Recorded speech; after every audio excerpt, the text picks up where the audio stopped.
Dios te bendiga, Dios te guarde, amado. Espero que te encuentres muy bien y contento, así como estamos nosotros, porque tenemos la oportunidad de seguir estudiando la palabra de Dios en este día. Recuerda, estamos estudiando el cuarto trimestre del año 2025 del folleto Lecciones de Josué acerca de la fe. Ya estamos en la lección número 7 y hoy vamos a estudiar la lección para el día miércoles 12 de noviembre que tiene como título Escrito en Rocas. Entonces, para dar inicio a la lección el día de hoy, vamos a orar. Tenemos el rostro para orar. Padre nuestro que estás en el cielo, toda la honra, toda la gloria, toda la alabanza es solamente para ti. Oh Dios, aquí estamos delante de ti, agradecidos porque primeramente nos has dado vida en este día, oh Dios. También nos has sostenido hasta el día de hoy, nos has cuidado conforme a tu promesa, que has dicho que vas a estar con nosotros todos los días hasta el fin. Clamamos por el perdón de nuestros pecados y que nos limpies de toda maldad. Y necesitamos, oh Dios, que nos tomes como enteramente tuyos. Que el Santo Espíritu, tu Santo Espíritu, nos tome enteramente para que sea Él que nos instruya a través de esta lección. Confiamos en ti, confiamos en tu palabra y esto es una oración que hacemos en el poder y en el nombre de Jesús. Amén y amén. Entonces, mis hermanos, Escrito en Rocas. Vamos a leer hoy, que leímos una parte ayer, pero hoy vamos a complementar el libro de Josué, capítulo 8, versículos 32 y 35, y a partir de allí vamos a desarrollar la lección. Entonces dice así, Josué, capítulo 8, versículo 32, dice, también escribió allí sobre las piedras una copia de la ley de Moisés. Recordemos que en el contexto del día de ayer se levantó un altar de piedras no labradas para hacer un acto de comunión congregacional, como lo dijimos.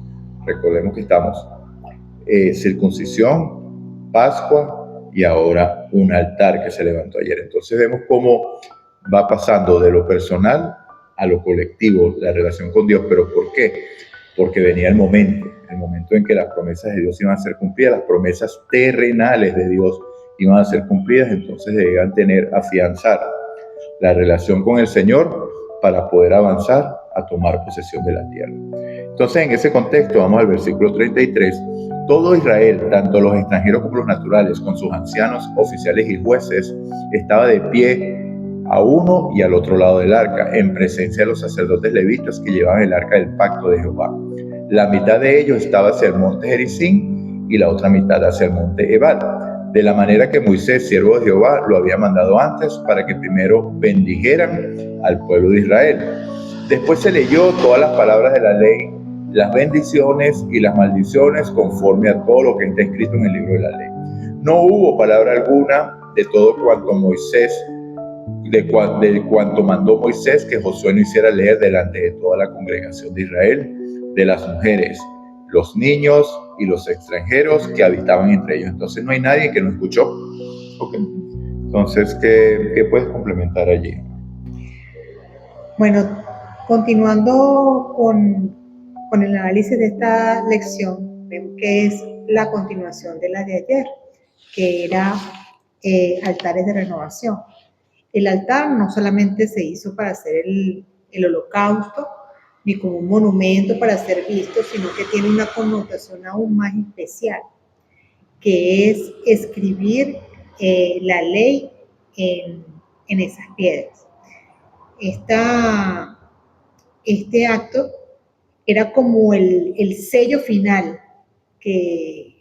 para el cual ellos tenían que dar para poder tomar la tierra, para poder enfrentarse a lo que se tenían que enfrentar. O sea, esa secuencia de actos que ellos hicieron para tomar la tierra finaliza con la ley de Dios, para que no la olviden, para que si fue lo último que escucharon, para que su mente quedara plasmada la libre elección. Te estoy dando esta tierra, haciendo connotación primeramente, que es lo que nos llama la atención, la maldición, para después decir la bendición. Y esto nos recuerda a nosotros que Jesús se hizo maldición en un madero, para después nosotros poder recibir la bendición de la redención y la salvación. Gloria a Dios. Bueno, Lo que ordenó Moisés, lo que se hizo aquí fue simplemente seguir el fundamento, la orden que había dado Moisés. Para que usted lo lea completo, lea Deuteronomio capítulo 27 y capítulo 28. Aparece tal cual como lo hizo. O sea, Moisés dio la orden y Josué ejecutó. Entonces es la práctica de lo que se dio. Si usted ha sido oyente de los videos acá en su canal Amazing Grace, hay algo que hacemos énfasis aquí, es poner a la ley el lugar que le corresponde. ¿Okay? La ley es sumamente importante para nosotros porque la obediencia es tan requerida a Adán, al pueblo de Dios, ayer como hoy. Y definitivamente sí es necesario ser obediente, pero la obediencia que requiere Dios no es su obediencia, no es mi obediencia. Es la obediencia que ya fue dada por medio de Cristo. Por eso que vamos a leer, ahorita vamos a leer en los versículos de Cristo haciéndose maldición por nosotros y cómo Dios lo hizo pecado. Pero en el sentido de lo que se está aplicando aquí, ¿por qué era necesario que se leyera la ley? Porque se está estableciendo el territorio y el pueblo de Dios. Se está estableciendo la nación que Dios estaba levantando para que funcionara como su pueblo en la tierra. Entonces, ¿qué es necesario para que exista un país? Es necesario que exista un territorio y es necesario que exista población. Entonces, ¿qué es lo que van a hacer ellos? Tomar posesión de la tierra. Pero ¿cómo van a tomar posesión de la tierra? ¿Qué es esencial para que exista un país? Una constitución. Entonces, esto refuerza lo que les hemos venido enseñando desde hace rato, desde que estamos estudiando Éxodo, que estas leyes que debían cumplir ellos eran leyes que daban bendiciones o maldiciones terrenales. Porque a la larga, si tú te ibas por un camino o del otro, eso iba a definir tu salvación. Pero las bendiciones, ¿para qué? Para que demostraran lo que era vivir bajo el gobierno de Dios. Y las maldiciones, ¿qué es lo que indicaban?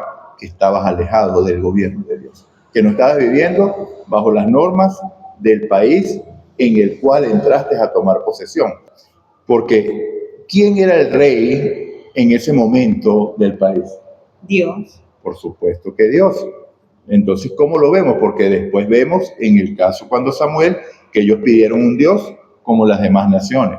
Entonces, un rey, exactamente, perdón, un rey como las demás naciones. Entonces, mis hermanos, debemos tener en claro este contexto porque es la fundación de Israel como pueblo y obviamente tenía que tener leyes de convivencia, diferentes tipos de leyes, y eso es lo que se vive, no solamente leyes ceremoniales, porque cuando nosotros abordamos el tema de la ley, generalmente la gente piensa de una vez en mandamientos, y hay muchos que dicen que es toda la Torá, que son 613 leyes, que si cumples uno tienes que cumplirlas todas, etcétera, etcétera, pero ese no es el debate que estamos hablando aquí. O sea, aquí lo que se está dejando claro es que era necesario establecer la ley antes de iniciar la conquista para que ellos tuvieran un fundamento firme de cómo se iba a constituir el país, de leyes terrenales para cumplimiento terrenal.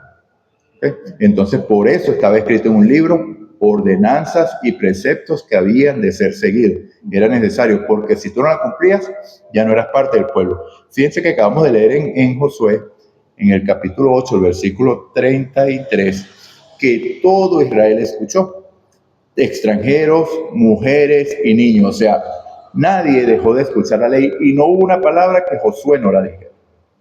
Entonces, mis hermanos, pero todo esto cuando nosotros leemos, cuando vamos a Deuteronomio, como les dije anteriormente, 27 y 28, donde se explican las bendiciones y las maldiciones, cuando nosotros leemos las maldiciones, es la paga del pecado. ¿Cuál es la paga del pecado, amor? La muerte. La muerte, ¿verdad? La muerte que implica separación de Dios, un estado de ¿qué? De maldición. En las maldiciones nos incluimos cuando nosotros pecamos. ¿Ok? Entonces, cuando nosotros leemos Gálatas capítulo 3, versículo 13, dice, Cristo nos redimió de la maldición de la ley, haciéndose maldición por nosotros, pues está escrito, maldito todo el que es colgado en un madero. Y en 2 Corintios capítulo 5, versículo 21, vemos que al que no conoció pecado por nosotros, lo hizo pecado Dios para que nosotros seamos justicia de Dios en él. Entonces, es el acto de sustitución, porque la liberación de Egipto para nosotros tiene una connotación espiritual. Y nosotros tenemos una ley, pero la ley que nos sigue a nosotros, que era la misma que Dios deseaba escribir en aquel momento en sus corazones, porque los patriarcas la tenían escrita. O sea, los patriarcas tenían la ley de Dios, el carácter de Dios impreso en sus corazones, porque yo no me canso de repetir esto cuando nosotros leemos, si no me equivoco, en Génesis capítulo 39, cuando José es tentado por la esposa de Potifar, José claramente dice, ¿cómo cometería yo este gran mal y pecaría contra Dios? ¿Cómo sabía José que acostarse con la mujer de Potifar era pecado? Porque tenía la ley escrita en su corazón. Porque ¿qué es pecado? Todo el que comete pecado, exacto. Transgresión de la ley. O sea, transgredía lo que tenía escrito, iba a transgredir lo que tenía escrito en su corazón. Entonces, mis amados, para nosotros una connotación espiritual, para Israel en ese momento una connotación terrenal, porque este era el tipo para lo que esperamos. Vemos que Abraham, como lo explicamos ayer, Abraham lo entendió completo porque Abraham esperaba una ciudad cuyo arquitecto y constructor es Dios. Entonces, ¿por qué después dice que la ley fue repetida? Y entonces nos ponen a leer Deuteronomio 4, Deuteronomio 8, Deuteronomio 6, porque nosotros lamentablemente somos dados a olvidar, ¿o no? Sí. Somos dados a olvidar. Entonces, ¿cuál es la única manera que nosotros podamos mantenernos con la mente fija en algo si nosotros la repetimos? La repetimos hasta que el pensamiento se vuelva una ¿qué? Una acción. Cuando la acción repetida se vuelva ¿qué? Un hábito. ¿Y el hábito qué forma? Un carácter. El carácter. Entonces, todo parte de un pensamiento. Entonces, ¿dónde deben estar ocupados mis pensamientos? Y estamos ya en la parte práctica. ¿Dónde deben estar los pensamientos? En el corazón. En las cosas de Dios. Y entonces, para que vean, y con este versículo vamos a terminar, vamos ahora a 2 Corintios, capítulo 10, vamos a leer los versículos 4 y 5. Dice así: porque las armas de nuestra milicia no son carnales. En aquel momento eran, como le dije, leyes que establecían la nación, pero para nosotros la ley está escrita ¿en dónde? Está escrita en el corazón, porque esa es la promesa del pacto eterno, del nuevo pacto que Dios desea escribir en Éxodo. Entonces dice 10:4, 2 Corintios: porque las armas de nuestra milicia no son carnales, sino poderosas en Dios para la destrucción de fortalezas. Poderosas en Dios para destrucción ¿de qué? Fortalezas. De fortaleza. Ahora el versículo 5 es clarísimo: derribando argumentos y toda altivez que se levanta contra el conocimiento de Dios y llevando cautivo todo pensamiento a la obediencia a Cristo. ¿Ok? Entonces vemos cómo Dios revela la fórmula, Dios revela cómo se va a llevar a cabo. Entonces, nuestros pensamientos debemos recordar la ley, porque eso es lo que Dios inspira en nosotros.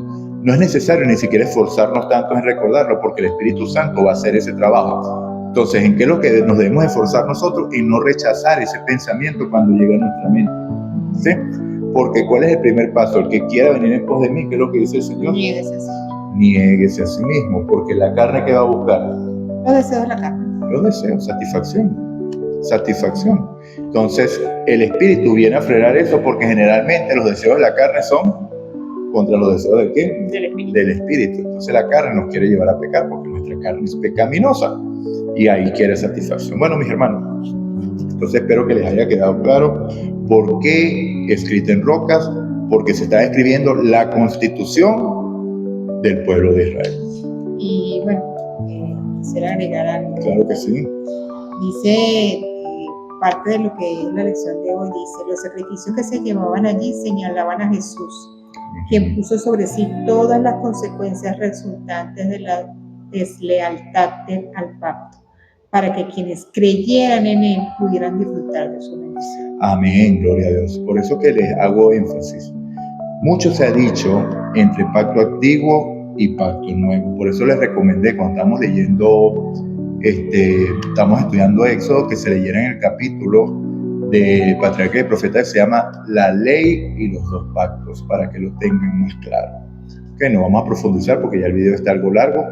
Entonces, pregunta para hoy una sola: ¿por qué fue necesaria que se diera la ley antes de tomar posesión del pueblo?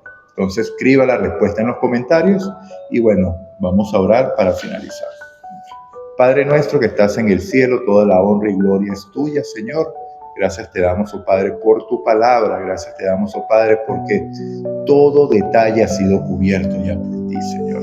No hay nada que a ti te tome por sorpresa y absolutamente todo, Señor, tú indicaste cómo se debería llevar a cabo. Todo el mandato tuyo es una habilitación. Tú habías dado la ley para que cuando se tomara posesión de la tierra hubiera un código de conducta de este pueblo, para que por medio de las bendiciones que tú derramaras, por medio de su obediencia, podrían testificar de ti y decir que tú eras el rey. Así que, oh Dios, te damos las gracias por ello y pedimos perdón por nuestros pecados y que nos limpies de toda maldad. Necesitamos siempre tu Espíritu Santo para que nos guíe en nuestra cotidianidad, Señor, para decisiones pequeñas, porque las decisiones pequeñas forman grandes consecuencias. Así que la gracia es solamente tuya, Señor, y la bondad y la alabanza es solamente tuya. Oración que hacemos en el poder y en el nombre de Jesús. Amén y amén. Amén.